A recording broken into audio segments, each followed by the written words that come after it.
Good evening and welcome to Undoing I Do with Stephanie and a Day. I'm Stephanie Hunnell, the owner of the Hunnell Law Group in Asbury Park, New Jersey, and your co host for this evening. And I am Adela La Sherilyn Dow, the owner of the law offices of Adela La Sherilyn Dow in Staten Island, New York. Hey, Steph. How's it going? Everything is going well. I am excited about my day because I'm getting ready to hop on a flight somewhere. But I wanted to make sure that I stopped in and said hello to you and to all of our viewers who watch us when we I come am on so here. jealous about your trip. Girl, listen, I'm gonna spam you with all the pictures so you can act like you're there. Good, I can't wait. Well, I know But you have this to is catch a plane, so I know we want to get through the show and not just get through it, but I want give great content about when you're supposed to introduce your significant other. And since it's the Valentine's Day week, we figured this is a good time as any to talk about that.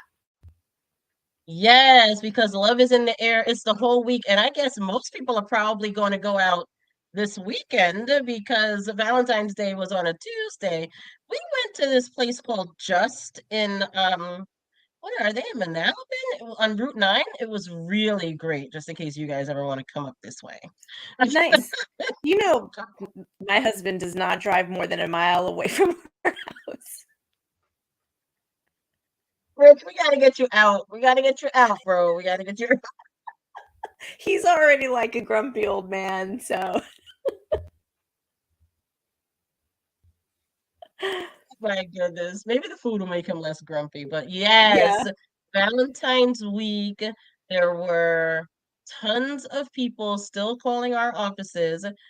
But this week, I actually did have a situation where somebody posted their girlfriend online. He and the girlfriend were out to dinner on Valentine's Day.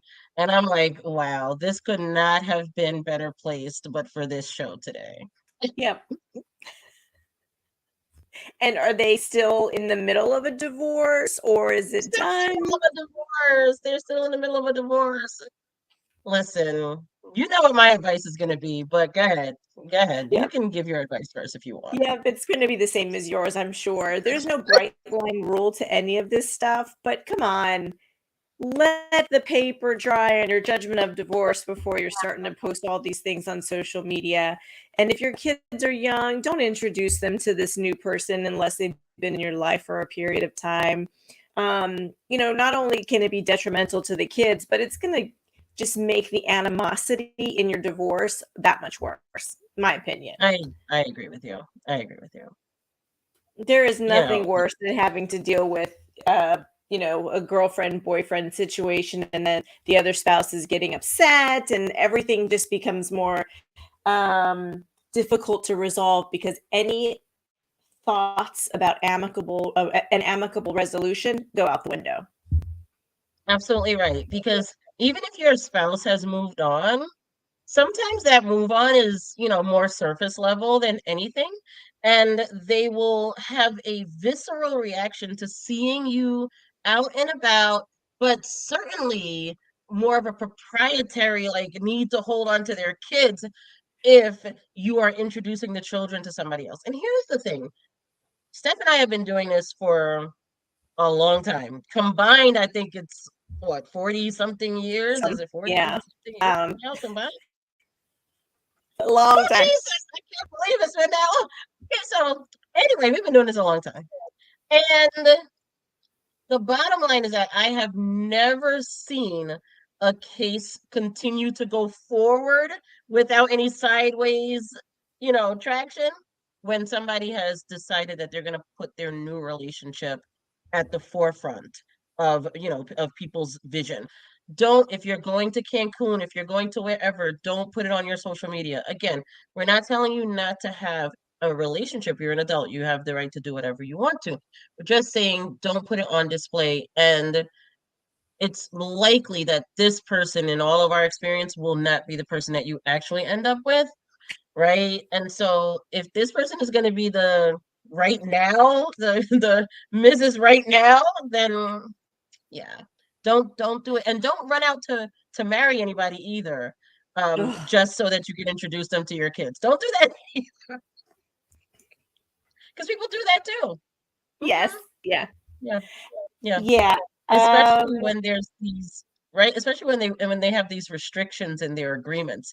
You've seen it. I'm sure that people have either asked you to put these restrictions in, or maybe you've actually reviewed them where they have, it used to be in Jersey, DeVita restraints. I don't even think anybody right. really cares about that case too much anymore, right? I mean, no, I don't think so. And again, that's probably like 25 years ago, that case, right? At the time when we were starting, we were like, this is a big deal. You cannot move in. The times have changed, but people's perceptions, feelings, animosities, prejudices, they have not really changed all that much. And when they start seeing you with somebody else, I guarantee you that will have some impact on your ability to settle your case. Yeah.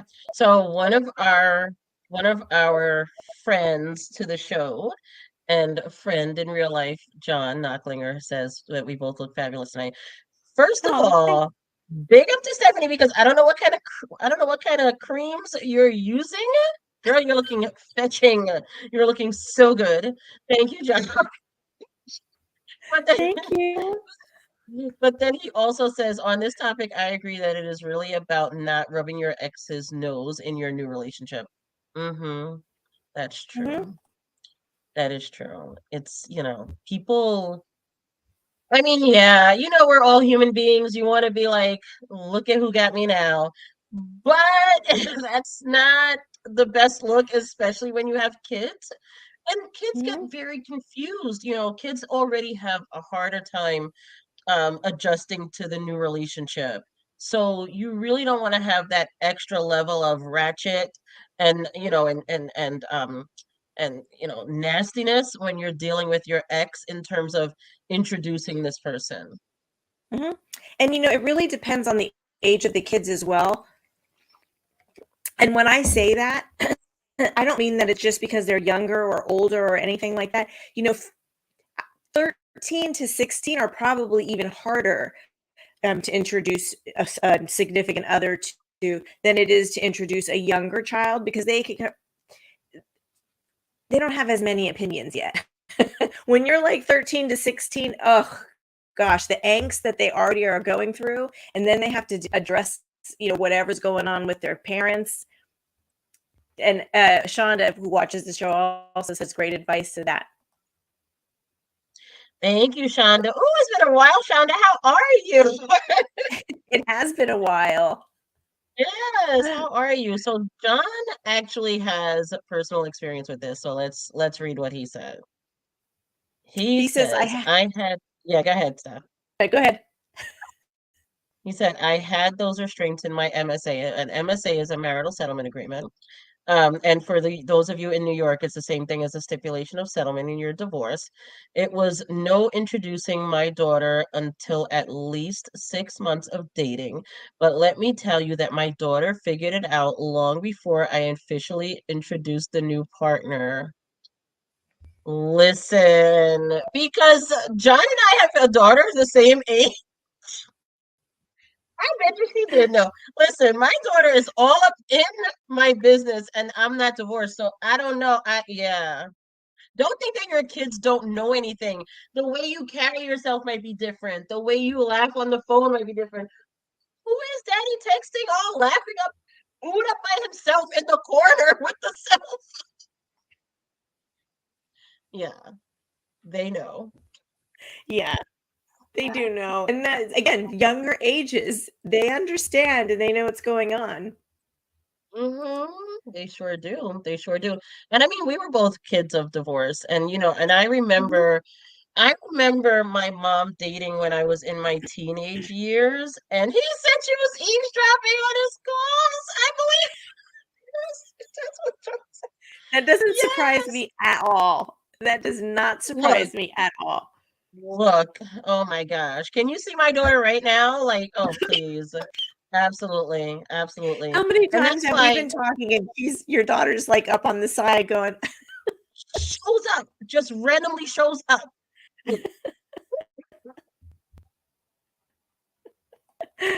Sean said yes, Casey too. And that's her son. Mhm. Yeah, and this is the thing. So this is where it starts to get dangerous because even if your kid does like the other person, it might be to the point where your kid is one of those kids who is just over inquisitive or whatever we want to call them, nosy, and finds out and then says something to your ex-wife or your ex-husband, and all of a sudden the secret is out the bag, or the cat is out the bag, and now you have to deal with those other consequences. And if your spouse or even your ex-spouse is not mature enough or not ready. Let me just say not ready. I'm not going to go to people's maturity. Is not ready to deal with it. You could have issues. You could have issues. What do you think about these restraints in the agreement? See, John was talking about 6 months of dating. I don't know. I feel like I mean, I think if both parties are willing to put something in the agreement and they want to honor it, great. I don't really see how enforceable that is at all. By the time you run in and filed a motion about that anyway, time would be expired, and what's the repercussions? Is anybody going to charge you with counsel fees or sanctions or anything because you introduced the kid sooner? No, I don't really think it's going to be enforceable. yeah. So we used to have a judge in Staten Island who retired last year or the year before, and she was very adamant about not introducing kids during the divorce. And I agree with her with respect to that.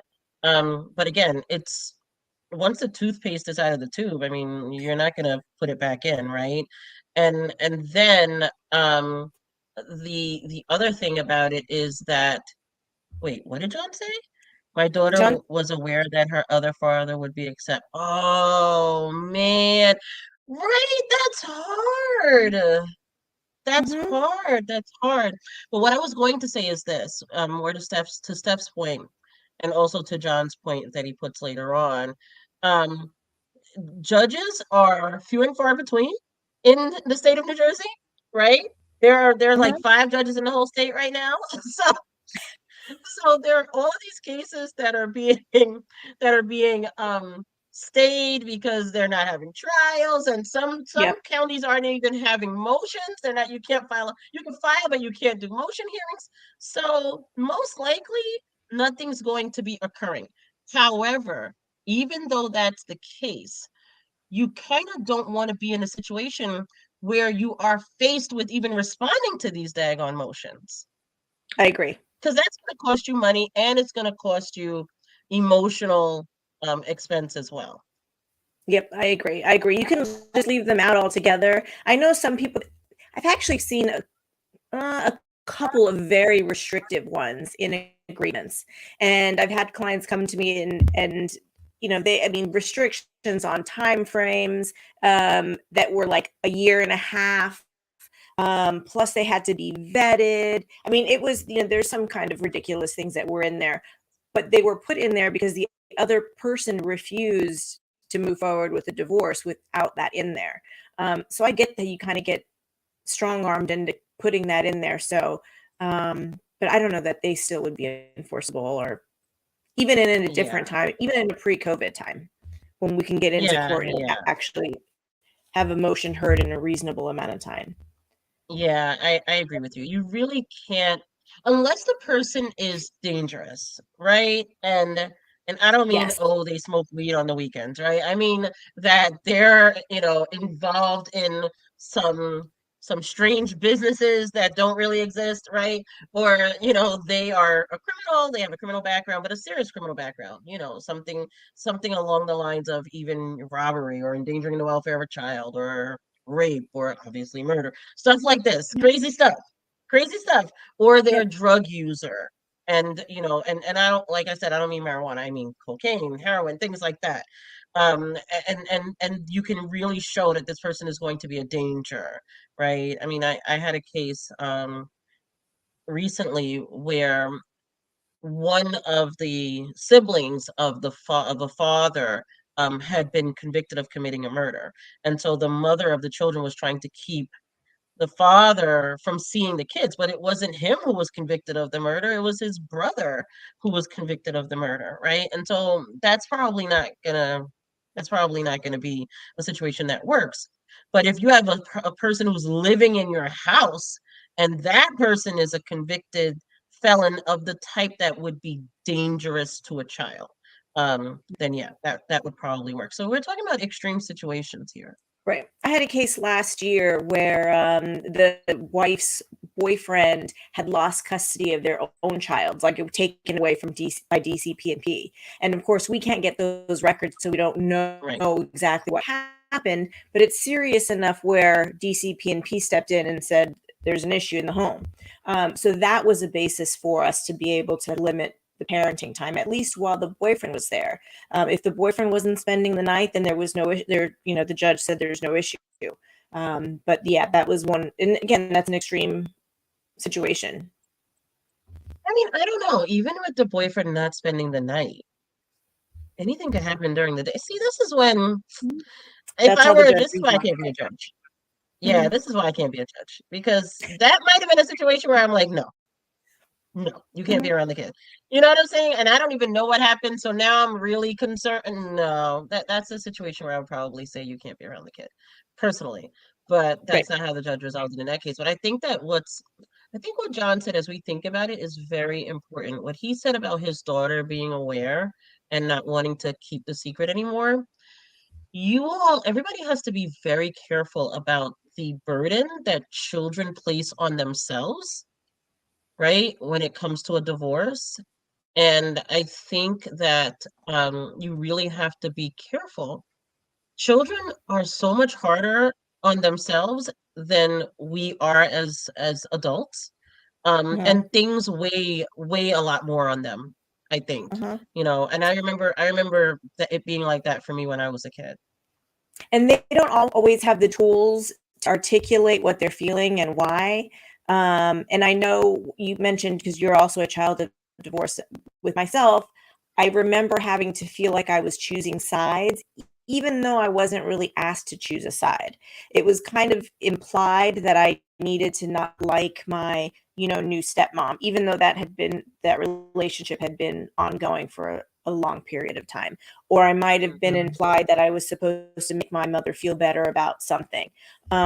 It's we take on things as children. We don't know how to articulate it and say, this is how I'm feeling about it.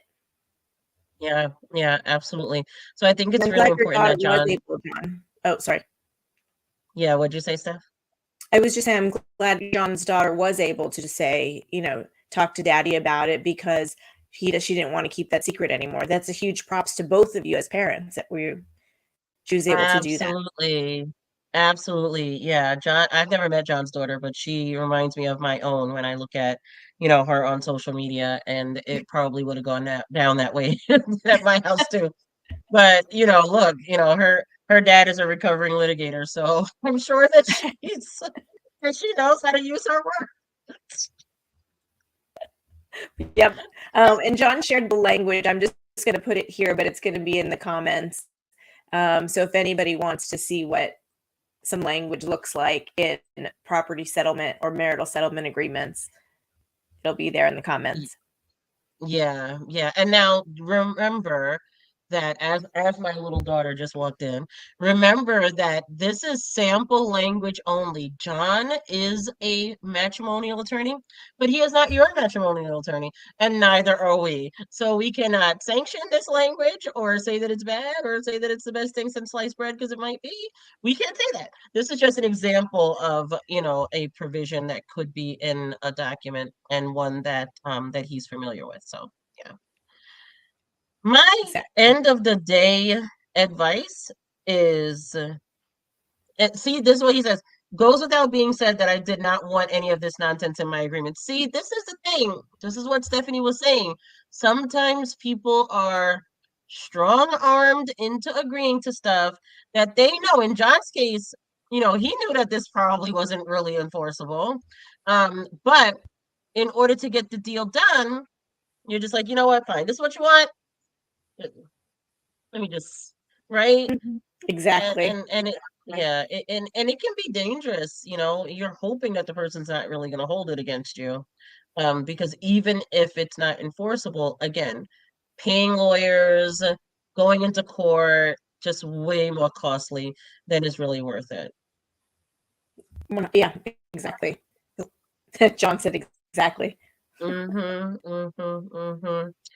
Yes. So at the end of the day, if you're in a marriage and you're going through a divorce, please don't introduce the kids to your significant other unless you and your significant other are just cool like that. And it's not going to be a problem. Please refrain from doing so that you don't have to deal with any kind of backlash in your divorce. This is my advice, Stephanie. No, I have the same advice. I think during the divorce process, you shouldn't be introducing your kids to anyone. I don't care how long the relationship is. I mean, I guess if the divorce is taking 2 years or something like that, I mean, that might be a different situation. And you're living, especially, oh, wait, especially if you're living together. Let me just backtrack. Oh, Please, if you are still living together, parents are in different rooms, or however your living circumstances are, and you're going through a divorce, please do not bring in boyfriend, girlfriend, anyone into the mix, and it just becomes so much more confusing for kids. I don't think it's fair. I really don't think it's fair. I know okay. emotionally trying for the other spouse, but also for the kids because they're still seeing their parents in the same home. It's too confusing. It's Hmm. way too confusing. I don't even know how you, unless we're talking about an alternate lifestyle, like we're dealing with thruples and stuff like that, which is Yes. not the topic for this show, but that would be a really great topic. Unless we're dealing with stuff like that, yeah, I agree, especially if you're living in the same household. And you have people who, are able to have multiple dwellings on their property. I don't care. Even if you have a casita, a whole house in the back, don't do it. It's way too close. It's way too close. And the children have nowhere to escape at that point. They don't have anywhere to feel safe. So please don't do it. Yep, I agree. I mean, I think that's the biggest takeaway. Wait until the divorce is done. Wait until you're not living together. And you mentioned, I want to go back to what you mentioned also is unless you have a really healthy relationship and an amicable divorce and you're able to communicate and talk to each other, and maybe you're doing something and doing the introductions jointly, um, that's kind of a different scenario. And that's a really healthy, holistic way to be able to move through the process. But that's not the normal case. I wish it were, but it's not. You're absolutely right. It's not. And I'm also going to suggest that if your child is having difficulties acclimating, start talking with your spouse or your ex-spouse about getting therapy for that child. Like we said, divorce is not easy. Adults usually are able to move on a lot more quickly than children are. But you don't want to just say, "Oh, they're jealous," or "Oh, he or she will come around." No, make sure that you're tuned in or tapped in to a resource for therapy, family therapy. Don't just put on the child that something's wrong with the child. You need to address this as a family holistically. Yeah, I agree with you. And I do think, divorce is hard enough. Even if there's not any problems right away, I don't see a problem with having a couple of sessions just to make sure that the child is okay, has a safe space, third party to kind of talk to. And then if everything's great, everything's great. But there's nothing wrong with that. Yeah. There is still a stigma surrounding therapy. We really Mhm. need to in one of our shows we need to get a therapist on to talk about that. Um, there's still this stigma when I talk to my clients and ask them, because we can see when people are going through a hard time.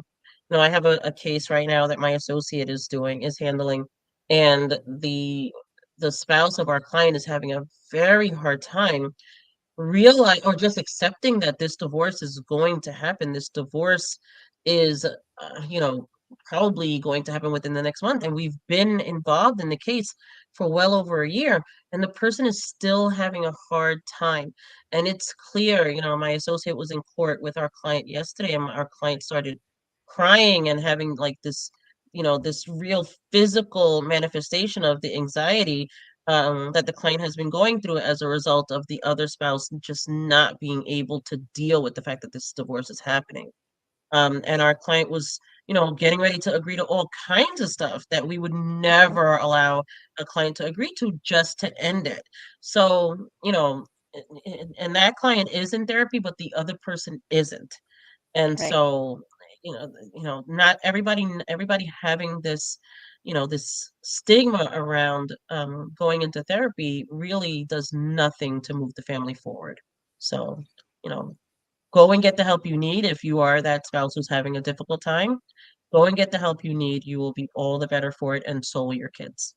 Yep, I agree. And the court system also doesn't really help in that process because they treat divorces just like any other kind of a litigation. You get in a car accident, you're suing the other spouse.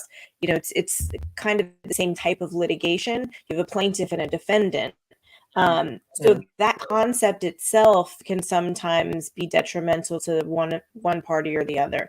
And if they're not willing to go to therapy or talk about it and move forward, becomes more difficult.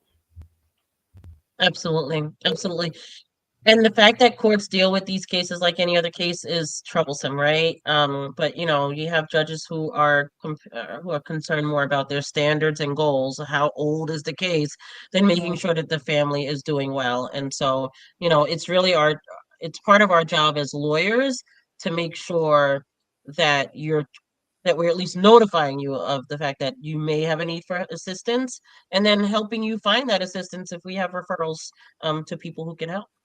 So, Mhm. I agree. anyway, And yep, there's also a lot of, parenting coordinators, different kinds of experts that can come and get involved in the case and help move the process along. Co-parenting therapy, I've seen a great need for it in the last like 6 months for some reason, where two parents really need to understand how that they can parent together after they're no longer an intact family and understand that one parent's say is not more important than the other person saying, how do we come together with resolutions and not have our ego involved in that process? It's difficult.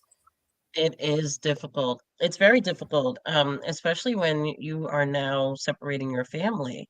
It's difficult when you're in an intact family. Okay, Yeah. because you're different people and you came from different households and you have different expectations. So now just imagine when you're trying to separate the family. Co-parenting therapy can work wonders for people, especially when it surrounds communication and boundaries. Mhm. So get the therapy that you need. There is no stigma attached to it. As a matter of fact, I think there should be more stigma attached to not getting the therapy. I Um, agree. you know, right? Right? Because you're kind of sort of just stewing in your own mess. Mhm. I agree. I Yeah, think that should be the new norm. exactly. Exactly. Therapy is the new black. Yes. It was a pleasure. Thanks, John and Shonda, for joining us live a day. It's been a pleasure. Have a great Always, my trip. friend. Thank you. Thank you. I will let you know when I return. Perfect. See you all next month. Bye.